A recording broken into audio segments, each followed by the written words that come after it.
यवतमाळ शहरातील नीट परीक्षा दरम्यान वहदती इस्लामीतर्फे पिण्याच्या पाण्याची व्यवस्था करण्यात आली.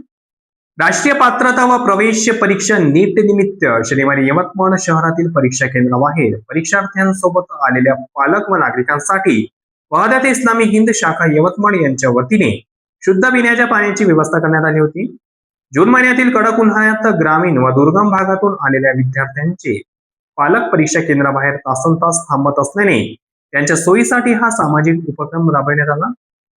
यवतमाळ शहरातील अमोलोच्चन महाविद्यालय, अँग्लो हिंदी हायस्कूल व देवराव पाटील विद्यालय, आर्मी रोडसह एकूण 3 परीक्षा केंद्राबाहेर पिण्याच्या पाण्याची व्यवस्था करण्यात आली होती.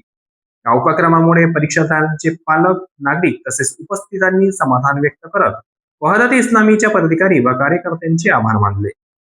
सामाजिक बांधिलकी जपत विद्यार्थ्यांच्या व पालकांच्या सेवेसाठी राबवण्यात आलेल्या या उपक्रमांचे सर्वत्र कौतुक होत आहे. हा उपक्रम यशस्वी करण्यासाठी डॉक्टर शेख मुजीब फजीउल्ला खान, अली इम्रान, निसार फारुकी, डॉक्टर साजिद पटेल व अन्य कार्यकर्त्यांनी परिश्रम घेतले.